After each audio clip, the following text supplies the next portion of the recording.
to take your children out there talking about you're going to have them trick-or-treating. That's devil stuff. That ain't got nothing to do with God. That ain't got nothing to do with Jesus. If you say you're just doing it for the children, you a devil too. You don't teach your children to worship the devil. You don't teach your children it's okay to do things that are not associated with the God of Abraham, Isaac, and Jacob. I know that might hurt your feelings. I don't even care. You ain't supposed to do it. Don't do it.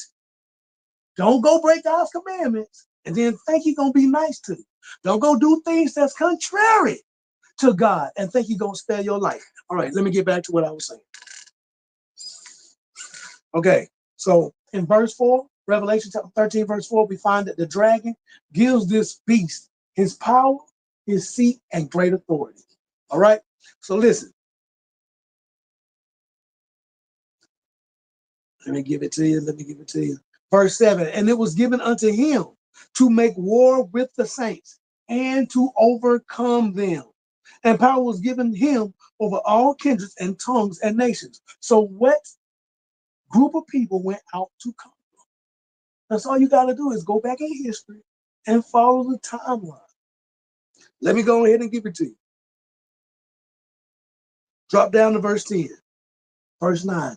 If any man have an ear, let him hear. If you have understanding, please understand this. He that leadeth into captivity shall go into captivity. The ones who led people into slavery must go into slavery. He that kills with the sword must be killed with the sword. Here is the patience and the faith of the saints. So no matter what you say, I will not be convinced that I'm wrong. If I'm waiting for God to bring judgment on those who have murdered my people, if I'm asking God to bring judgment on those who have enslaved my people, the Bible says that that is what the saints is waiting on. All right? So let me go ahead and tell you, let me go ahead and read Eusebius so you can know how these things were fulfilled. This is from Church History, chapter 5. The bishops of Jerusalem from the age of our Savior to the period under consideration. Now look, some of these names are hard to pronounce, so I'm going to say this guy and that guy, but trust me, we're going to call them out. The chronology, it goes on to say, the chronology of the bishops of Jerusalem I have nowhere found preserved in writing, for tradition says that they were all short-lived. But I have learned this much from writings, that until the siege of the Jews, which took place under Adrian, there were 15 bishops in succession there, all of whom were said to have been of Hebrew descent, not Gentiles, but they were of Hebrew descent, and to have received the knowledge of Christ in purity. So that they were approved by those who were able to judge of such matters, and were deemed worthy of the episcopate. For their whole church consisted then of believing Hebrews, who continued from the days of the apostles until the siege which took place at this time. So look, he's saying that the people who were called Christians were Israelites who continued to keep the law all the way until Vespasian destroyed all the way until the destruction of Jerusalem. Let me go back and read it. For their whole church consisted then of believing Hebrews who continued from the days of the apostles until the siege which took place at this time. In which siege the Jews, having again rebelled against the Romans, were conquered after severe battles. But since the bishops of the circumcision ceased at this time, it is proper to give here a list of their names from the beginning. And, oh man, I'm not going to read the names, but look, because I'm short on time, I got other stuff to read. But look, after he reads the names, he says, these are the bishops of Jerusalem that lived between the age of the apostles and the time referred to, all of them belonging to the circumcision. All right. So Eusebius confirms that the original Christians were Israelites. The original Christians were believing Israelites who continued to keep the commandments. Now look, we're about to describe, Eusebius is about to describe the replacement of the Israelites out of their country by the Romans. As the rebellion, this is chapter 6, the last siege of the Jews under Adrian. As the rebellion of the Jews at this time grew much more serious, Rufus, governor of Judea, after an auxiliary force had been sent him by the emperor, using their madness as a pretext, proceeded against them without mercy and destroyed indiscriminately thousands of men and women and children, and in accordance with the laws of war, reduced their country to a state of complete subjugation. The leader of the Jews at this time was a man by the name of Bar Kocheba, who possessed the character of a robber and a murderer, but nevertheless, relying upon his name, boasted to them as if they were slaves, that he possessed wonderful powers, and he pretended that he was a star that had come down to them out of heaven to bring them light in the midst of their misfortunes. Hey, look, we're going to slide down. Says, when the siege had lasted a long time and the rebels had been driven to the last extremity by hunger and thirst, and the instigator of the rebellion had suffered his just punishment, the whole nation, or all the Israelites, were prohibited from this time on by a decree and by the commands of Adrian from ever going up to the country about Jerusalem. So a decree went out from the king that no Israelite could go back into the motherland. For the emperor gave orders that they should not even see from the distance the land of their fathers. Such is the account of Aristo of Pella. And thus, when the city had been emptied of the Jewish nation, so when all the Israelites had been kicked out of that nation and had suffered the total destruction of its ancient inhabitants, it was colonized by a different race. Now, what race recolonized Israel? And the Roman city, which subsequently arose, it must have been the Romans, because they started the city right there.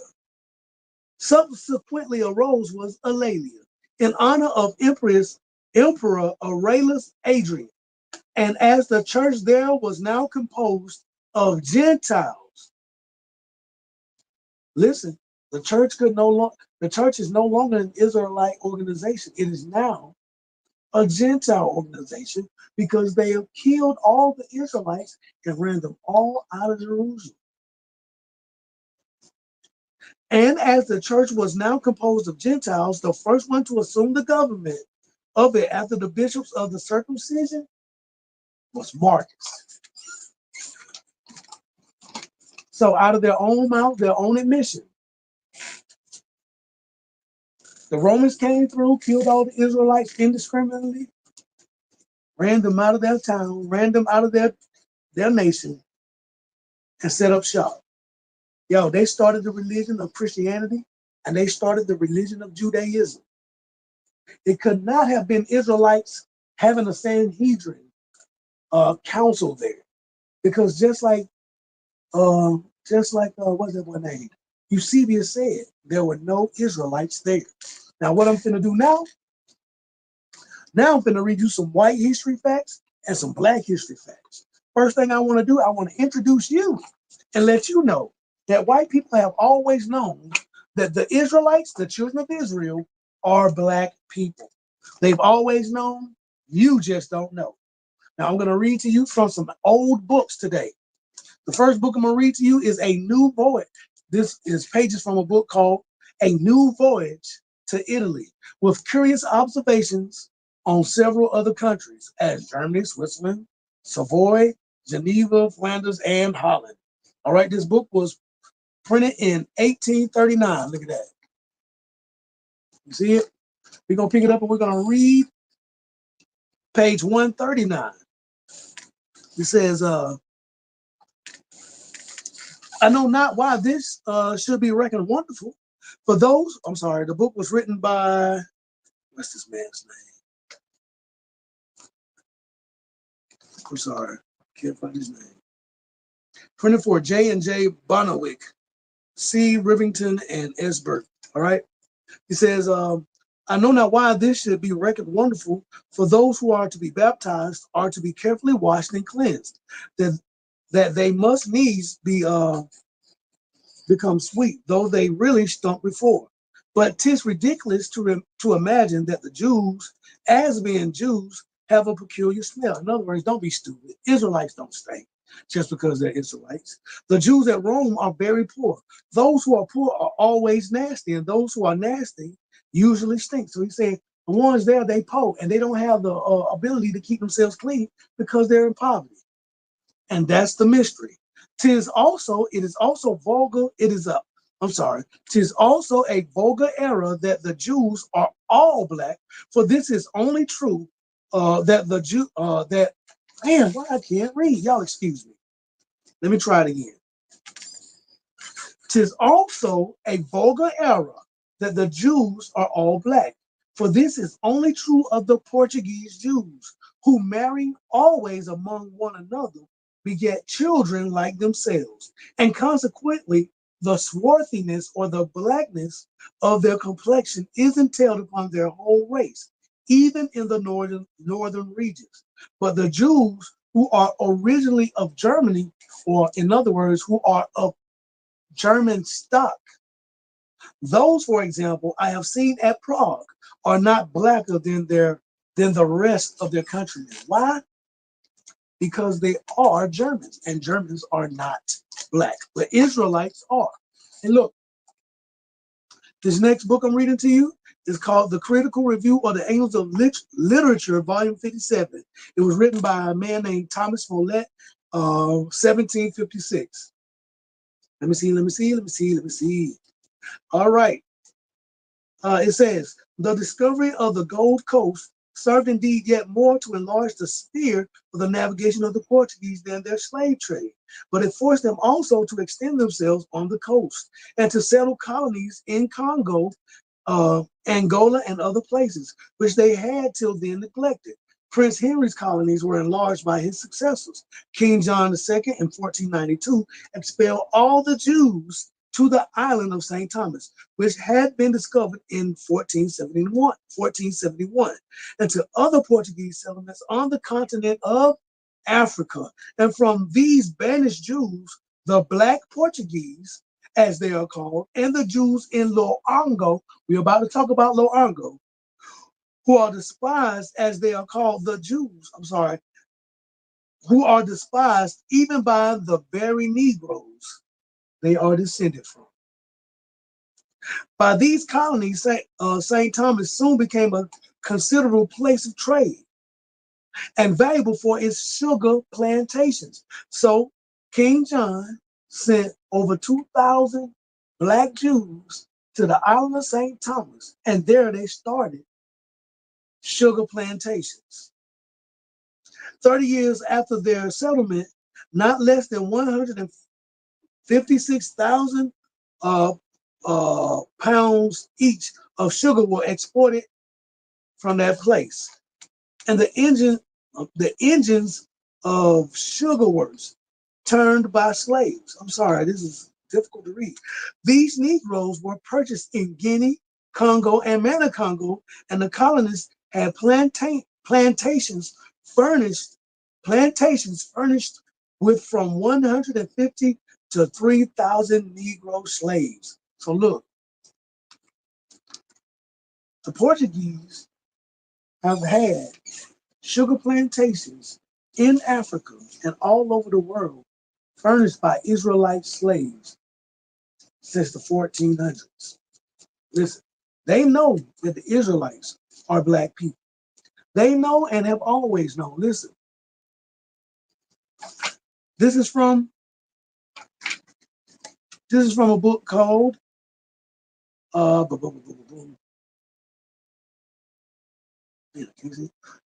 called For Africa, containing what is of most use in Blue, Verenius, Calerius, a bunch of other places, with the discoveries and improvements of the best modern authors of this time. We're going to look at page 39. It says that Judaism was the religion of ancient Africans for a long time and succeeded by Christianity, but Mohammedanism prevailed in the 108th year of the Hijra, when all the Jews, Christians, and professors of the African religion, West African religion, Judaism, or performing the laws of Moses, were put to death. Yet in process of time, their intestine quarrels made them neglect Muhammad's law. So after a process of time, the people rebelled against Islam, sliding down. The present Christians in Africa are partly strangers and partly natives, some of them slaves to the Turks and barbarians, and others free. Some of the Jews who inhabit both sides of the Niger is a river that flows in Africa. So there's Israelites on both sides of that river, derived themselves from Abraham. Others fled here from Asia when Vespasian destroyed Jerusalem. So when did Jerusalem get destroyed? In 70 AD and 136 AD.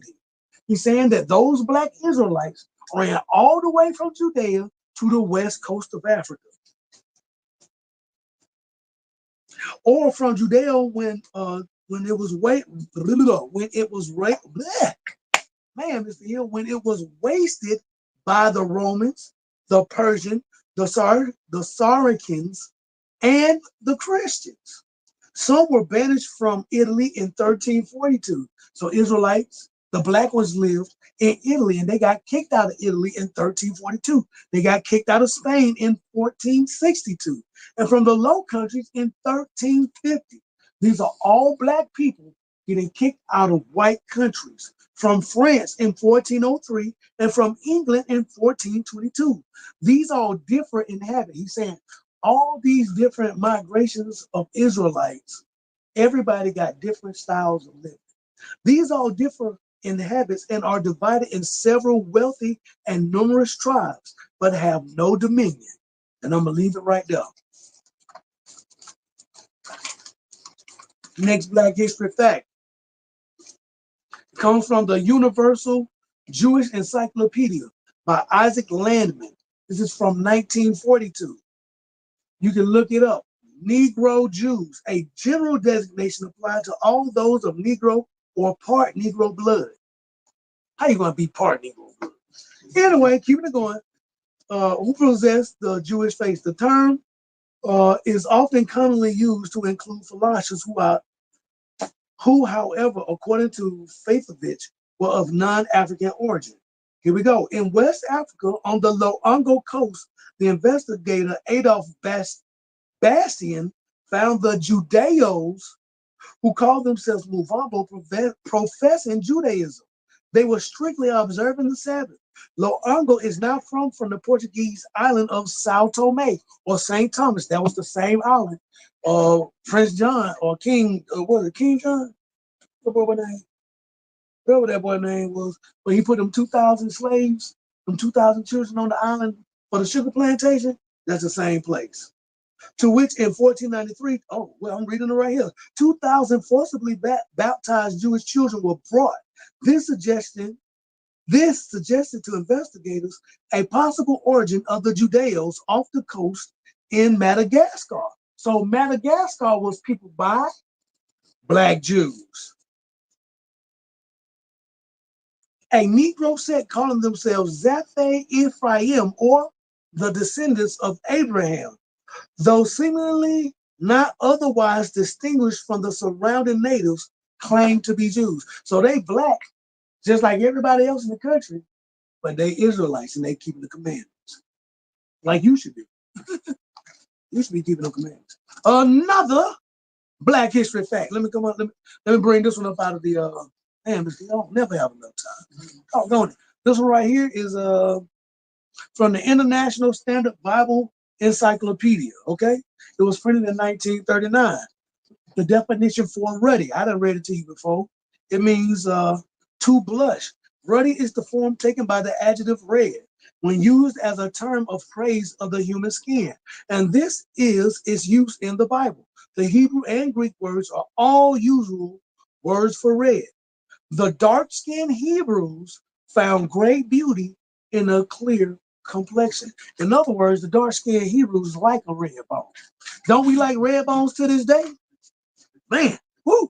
When you say it the way in a way that we can understand, it makes sense. Now you know good and well we black, but our race got all the colors of the rainbow in it. You can find us being black as tar to being white as any white person you ever met. We got a broad range of colors. The Bible says, God said, my people are a speckled bird. In other words, we portray all the colors of the rainbow. Now, why you need to go date outside your race? Any flavor you want, you can find over here, baby. Come on now. You better love your black self. Look, this comes from a book called A Treatise on Physical Geography. It was written in 1851. We're going to pick it up on page 13. Thus, the Jews are a people who have ever, according to the prophecy, dwelt alone without intermixing with the nations to this day. Now, this separate race all descended from brown ancestors. Did we come from white folks, Mr. Hill? No, he said we come from brown ancestors. For Abraham, Isaac, and Jacob must have been as dark as the black Jews of Malabar. Hey, look up the black Jews of Malabar. They're good in black. So Abraham, Isaac, and Jacob was a good old black boy. We need go no further than the Jews of southern Spain and compare them with those of Holland and northern Germany to perceive a very striking difference. The Spanish Jew is always dark complexion,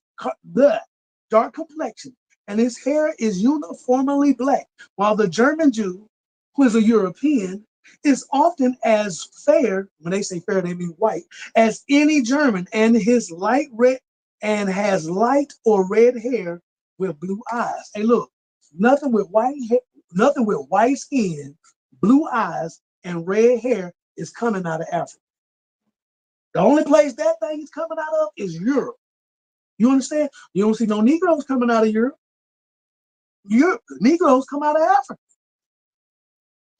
This is easily understood if you're using your common sense. So, black people, if you're listening to me, I want you to know that you're the children of Israel. When the white people came to traffic us all over the world, they knew we were the children of Israel. That's why they stripped us of our identity. Now that you know, or now that I'm telling you, why don't you go and research and find out whether you are the children of Israel or not? All the promises belong to the children of Israel. The God of Abraham, Isaac, and Jacob has chosen your family. Don't let that promise go to waste on ignorance. Return to your God. Return to the culture that he gave you. Forsake those other gods. Forsake the way of the Gentiles. Our God will embrace us, return us to our home, and establish us just like he promised in the book. Now look, I got a whole lot of more stuff to bring out on the beast, but I gotta go now because my time up. I ain't paid for this much time. Hey, look, may the Most High bless you. May the Most High keep you. May the Most High make his face to shine upon you and be gracious unto you. May the God of Abraham, Isaac, and Jacob lift up his glorious countenance upon you, upon your family, upon your home, and I want you to give all y'all peace. And look, may the hand and the name of the Most High God rest upon every Israelite, and even upon the stranger, the Gentile, the non-Israelite, who will lay his hand on this covenant to keep the commandments of God and to sanctify his holy Sabbath day. Hey, yo, I need y'all to pray for me. And I want to say something here. I don't mean for you to understand me to be a mean person. I don't hate. I just say what the Bible say, and I go on about my business. If it hits you, all you got to do is get right. And then he ain't mad at you no more. But if you ain't gonna get right, I'm gonna keep saying what he told me to say. You don't have to do it. You just gotta hear. Hey, shalom, and I'm gone. Y'all pray for me. I'm out. I'm a holler.